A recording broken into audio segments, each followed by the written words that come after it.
Friends, welcome on Yourpedia, and let me tell you difference between PhD or direct PhD. You already know that direct PhD is also known as integrated PhD.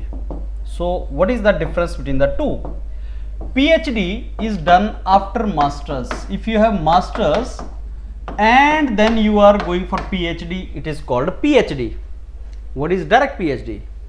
After graduation, after undergrad, after BE, after BTech or after MSc in science, BSc is 3 years program, or B Pharma or MBBS or BDS, any course which is of more than 4 years or 4 years, you can directly get into PhD without doing masters.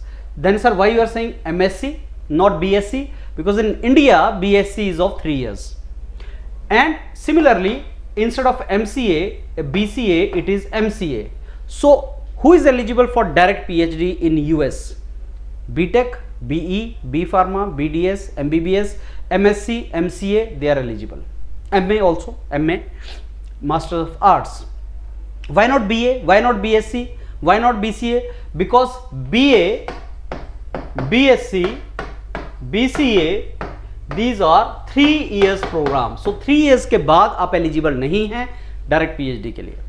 So US एक ऐसा country है friends जिसमें जितने भी PhD positions होती हैं, largely 90% plus PhD positions वो direct PhD भी होती हैं.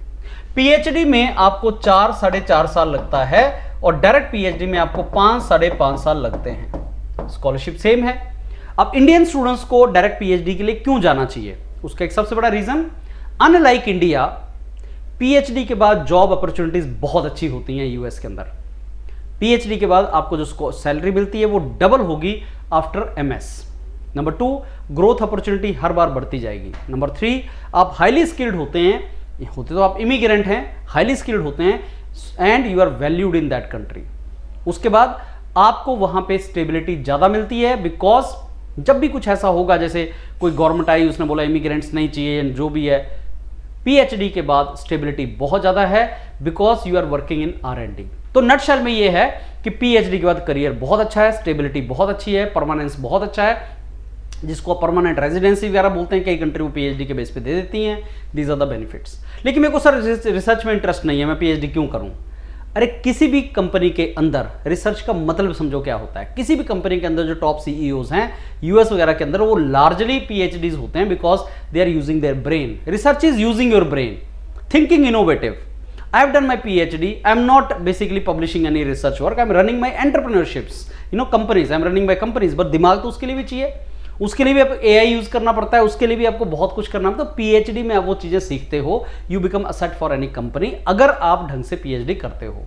So that means अगर आपको अपॉर्चुनिटी मिलती है तो आपको करना चाहिए. But the best part is, suppose professor ने आपको डायरेक्ट PhD के लिए ले लिया, आपको स्कॉलरशिप भी मिलना स्टार्ट हो गया.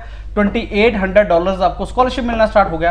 आप 2 साल के बाद आपको लगा नहीं अब मेरे से पढ़ाई नहीं हो रही है, मैं जॉब में जाना चाहता हूं. जबकि पढ़ाई इजियर होती है, जॉब डिफिकल्ट होती है. पर अगर आपने फिर भी बोला मेरे को चले जाना है, तो प्रोफेसर बोलता है ठीक है 2 साल के बाद आप जाओ. That is quite normal there. क्योंकि एमएस के अंदर भी स्कॉलरशिप फुली फंडेड मिल जाता है अगर आपका रिसर्च वर्क अच्छा है. और एमएस वहां जो स्टूडेंट्स कर रहे हैं फुली फंडेड, उसमें भी उनको स्कॉलरशिप पीएचडी जितना ही है. तो प्रोफेसर को स्कॉलरशिप सेम देना है. प्रोफेसर बोलता ठीक है अगर आपने नहीं करना तो आप एमएस आपका डिग्री के रिक्वायरमेंट पूरी करो, 2 साल के बाद आप छोड़ के चले जाओ. ये इंडिया में थोड़ा सा रिस्ट्रिक्टेड है. इंडिया में अगर आप पीएचडी में एडमिशन लेते हैं तो उसका एमएस कन्वर्ट करना थोड़ा सा डिफिकल्ट है. But now after implementation of national education policy 2020 ये चीज कुछ आईआईटीज में होना स्टार्ट हुआ है, that students who are not finding PhD as good course and they are finding it difficult, वो छोड़ सकते हैं. पीछे काफी बच्चों ने सुसाइड किया, उसके बाद से आईआईटीज थोड़ा सा ईल्ड कर गए हैं and they are basically permitting PhD students to get MS and go out. So that is also happening.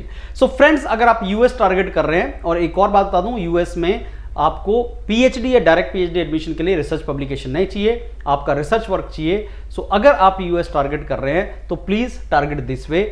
And direct PhD आपके लिए एक बहुत अच्छा ऑप्शन है अगर आप रेप्यूटेड कॉलेजेस से हैं. अगर नहीं भी हैं लेकिन रिसर्च वर्क अच्छा है तो आपके लिए अच्छी ऑप्शन है. So 90% of the PhD positions in US are direct PhD position. And next spring season से पहले please put your things together, get in touch with the mentors of Yourpedia who are mentoring you from all over the world, अलग अलग countries में हैं, तो आपको वो mentor करेंगे and then you can proceed forward. All the very best, thank you.